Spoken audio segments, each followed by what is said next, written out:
Hola, mi nombre es Ivonne Ornelas y el día de hoy les voy a hablar acerca de la crisis democrática en México y explicada a través del constructivismo. Y bueno, primero que nada ya se la pregunta acerca de qué es el constructivismo. El constructivismo es una de las teorías de las relaciones internacionales, la cual se basa en la interacción entre los distintos actores en función de sus respectivos y únicos constructos sociales. Cada uno de estos está basado en las identidades de cada uno de los estados, las cuales son creadas a partir de sus distintos y únicos contextos históricos. Una característica importante del constructivismo es los constructos sociales, ya que estos son valores y significados que le damos a distintos objetos, situaciones, acciones, entre otros, y estos van dependiendo de cada actor, cada uno son únicos y son las que construyen las identidades.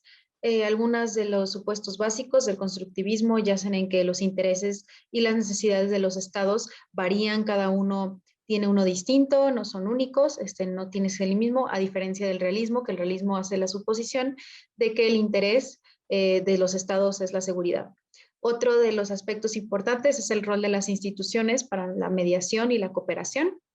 Eh, También el rol de la otra cuestión es las unidades. En este caso, las unidades son del Estado, que está compuesto por el individuo y la sociedad, que se afectan e influencian mutuamente, están en constante cambio, no son estáticas.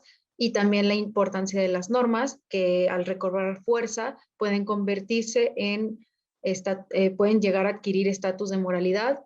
Y por último está la cuestión del lenguaje, en donde algunas ramas del constructivismo hacen un fuerte énfasis en el lenguaje y en la interpretación de en lo que, debido a que el mismo lenguaje, las narrativas, son las que construyen distintas realidades y hacen que haya de que dependa la manera en la que cada estado, cada persona, cada sociedad ve el mundo y en la manera en la que se construyen las distintas estructuras sociales.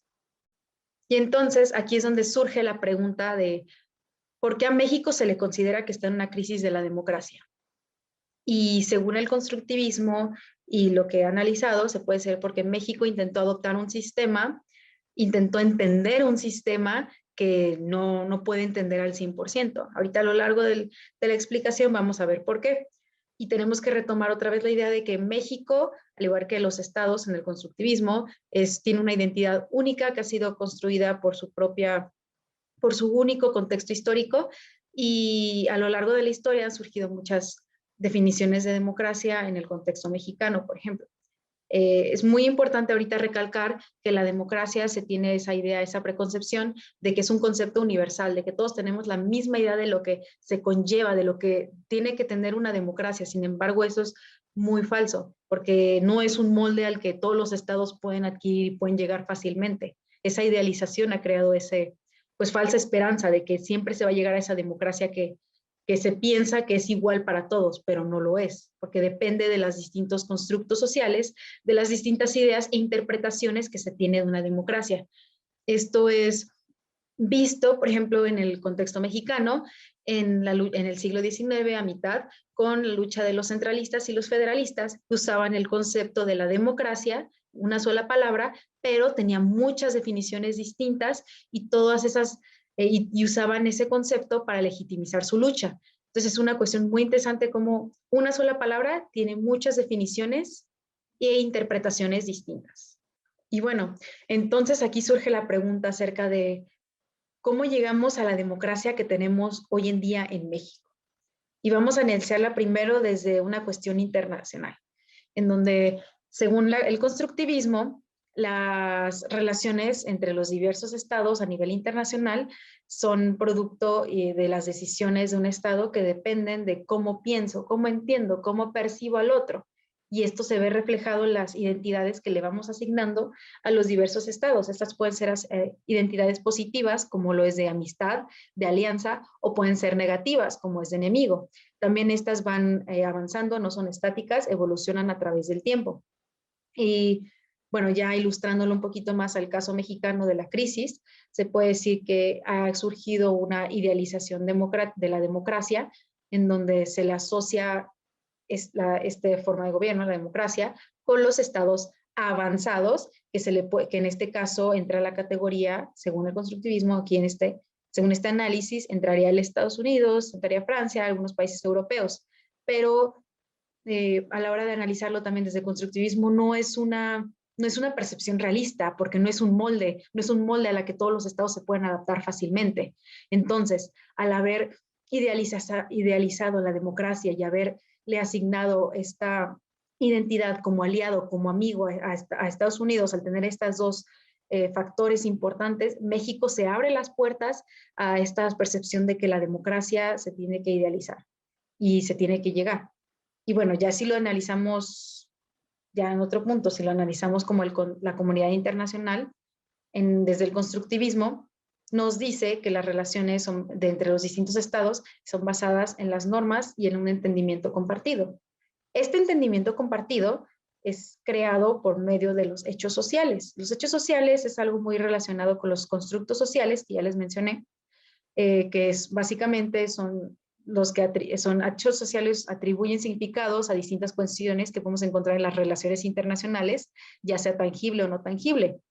Y estos dependen de los distintos acuerdos, pues sí, acuerdos establecidos entre los distintos actores, en donde ambos actores acuerdan y le dan ese significado a ese objeto, esa acción, esa cosa. Un ejemplo, y el ejemplo concreto de este caso sería, pues en Occidente, cómo se llegó a ese acuerdo, ese consenso de que la democracia es a lo que se debe de llegar, a lo que los derechos humanos, en donde se le asocia que los estados con unas identidades positivas, por ejemplo, de México a estos estados, son los que son identidades positivas más que nada. Entonces México, para poderse relacionar con estos estados, se relaciona por medio de las instituciones, como ya se mencionó con el constructivismo, como las Naciones Unidas, y también por medio de la adopción de distintos acuerdos, como es la Declaración Universal de los Derechos Humanos y entre otras cuestiones que se ven muy relacionadas con la democracia. Entonces, al llegar a este consenso a este consenso internacional se ha llegado de que la democracia es a lo que se debe de aspirar, se llega y se convierte en una norma. Estas normas después son aceptadas de manera internacional y llegan a ese estatus fuerte de una norma moral, de lo que se tiene que llegar. Entonces, eso ya después se va a llegar a la sociedad de manera interna en México. Y bueno, a la hora de analizarlo más al interior, de manera nacional, más al interior del Estado, podemos también ver una fuerte influencia, podemos explicar esto desde el constructivismo. Primero que nada, podemos ver cómo la gente participa en estas estructuras democráticas por la lógica de lo apropiado.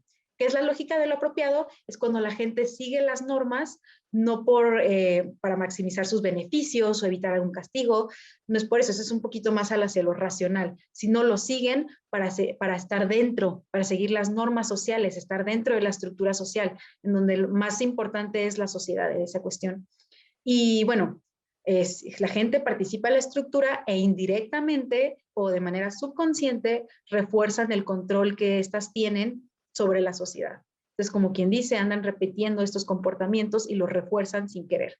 Y en este caso podría ser el mismo comportamiento de la democracia, en donde a la hora de participar en una estructura democrática la refuerzan, aun cuando no lo sepan o estén de acuerdo con eso. Y esta es una cuestión muy interesante, ya si se analiza un poquito más a profundidad, es un concepto llamado codeterminación. Es una cuestión que se le podría, en algunas ocasiones se le dice como es una posesión, una relación perversa. ¿Por qué? Porque tenemos esta idea de que somos seres libres, somos entes libres de decidir cómo queremos ser regidos, cómo queremos cómo queremos nuestro gobierno. Hasta está la misma constitución, en donde los mexicanos elegimos una república federalista. Sin embargo, este no es el caso. ¿Por qué? Es una ilusión, porque estamos arraigados a nuestras propias estructuras sociales, estamos tan fuertemente metidos de ellas que no podemos ver más allá de ellas. ¿Por qué? Por la misma lógica de lo apropiado, en donde seguimos esa lógica, no nos queremos salir de las estructuras sociales, no queremos romper la norma. Entonces, ahora llegamos a uno de los últimos conceptos a considerar, que es el lenguaje y la manera en la que se interpretan distintos conceptos, no solo a través del tiempo y que van evolucionando, sino también comparados con las distintas regiones, con los distintos estados y distintos contextos que se pueden ir presentando. Esto es muy relacionado con un concepto que se llama cognición social, ya que se refiere a las distintas interpretaciones que pueden surgir de un mismo concepto. Lo que está dentro de la cabeza de un mandatario de un país puede ser distinto a lo que se refiere y a lo que interpreta. Puede ser la misma palabra, pero a lo que quiero decir es que es imposible saber al 100% a qué se refiere, cuál es la interpretación que le da de esa palabra al 100%, porque podemos tener interpretaciones similares, contextos similares, sin embargo la interpretación jamás va a ser 100% igual. Depende de quién le pregunte. Son interpretaciones 100% únicas y personales. Entonces, ahorita ya como para recalcar un poquito más, entonces el lenguaje no solo crea significados, experiencias y normas, también crea realidades, pero no crea intenciones. ¿Por qué? Porque pueden tener las mismas intenciones, sin embargo es muy distinto las interpretaciones que se le da. Un ejemplo es con el mismo Estado Democrático Mexicano, en donde puede tener también México y Estados Unidos la misma intención de hacer un Estado democrático, sin embargo la manera en la que interpretamos cómo es un Estado democrático puede variar significativamente. Y esto está muy arraigado a otro concepto que se le llama actos de discurso. ¿Qué quiere decir esto? Que no existe una verdad absoluta. Se tiene esa idea de que hay una verdad absoluta, de que la democracia es una verdad absoluta, pero no lo es. Aun cuando traduzcas la palabra, siempre va a tener interpretaciones distintas. Es muy arraigado a los que les decía esto. Entonces, aunando esto, México intenta llegar a esa democracia perfecta, a esa verdad absoluta, pero no se puede. ¿Por qué? Porque no existe un concepto objetivo, no existe esa objetividad. Esto es un poquito más pospositivista, se puede decir. Entonces, es una ironía como México a la hora de intentar llegar a esa verdad absoluta, a esa democracia perfecta, deja detrás o deja vulnerable a varias instituciones pasadas. Un ejemplo de esto es con los mismos sexenios en los presidentes, cuando van cambiando de presidente y de administración, en donde un presidente puede tener una idea muy distinta de lo que es una democracia y puede exigir y meterla mucho en su gobierno, pero llega el siguiente y tiene otra radicalmente distinta y ambos dicen que su verdad es absoluta. Esto se puede ver, por ejemplo, con distintos proyectos inacabados, distintas propuestas que se han hecho a lo largo de los años. Un ejemplo es la reforma constitucional anticorrupción en 2015, propuesta por Peña Nieto, en donde ahí se estuvo haciendo mucho énfasis en la transparencia y en la no corrupción, con el Sistema Nacional Anticorrupción, la Plataforma Nacional Anticorrupción y las 7 leyes creadas o modificadas anticorrupción, que después de todo este tiempo podemos ver cómo toda la Plataforma Nacional Anticorrupción está inacabada y está ahí. No se ha dado ese mantenimiento que se tenía para llegar a esos objetivos de democracia sin corrupción, por ejemplo. Y bueno, a modo de conclusión y para retomar la pregunta central es, ¿México se encuentra en una crisis de la democracia? Y según el constructivismo y lo que yo he entendido y he investigado, la respuesta es sí. Pero si se compara, si se toma en cuenta y se mide con la interpretación que se tiene de una democracia según las potencias occidentales. Según esas potencias, México sí podría decirse que está en una crisis democrática o es una democracia fallida, inclusive se podría decir. Sin embargo, cabe recalcar que en el mismo constructivismo nos está diciendo que son contextos distintos, identidades distintas. Entonces, no se puede tener una democracia igual a la de ellos o a la de ellas, a esos estados occidentales. Se tienen que considerar las problemáticas específicas que atentan contra la democracia en México, que son el narcotráfico, la corrupción, instituciones vulnerables, entre otros. Entonces, ¿qué es lo que se puede decir aquí? Que no estamos en un bache de la democracia. Yo creo que aquí más bien es una llamada de atención. ¿Por qué? Porque México tiene que buscar unas nuevas maneras, nuevos conceptos de gobierno en donde la democracia se está quedando atrás. La democracia como creemos que debe de ser, no existe. Debemos de quitarnos esa idea, esa idealización de que podemos llegar a esa democracia perfecta que nos han impulsado tanto y que hemos creído y que hemos asumido por el mismo contexto internacional, esos valores, ese valor que le hemos dado a la democracia, debemos de empezar a soltarlo un poquito y llegar a nuestros propios modos, a nuestras propias maneras de gobernanza. ¿Por qué? Porque tenemos que buscar una manera que se adecue mejor al contexto mexicano, a la identidad mexicana y que tenga en consideración no solo las problemáticas específicas del territorio, sino también pueda llegar a las áreas de oportunidad y las mejore y trabajemos en ellas de una mejor manera.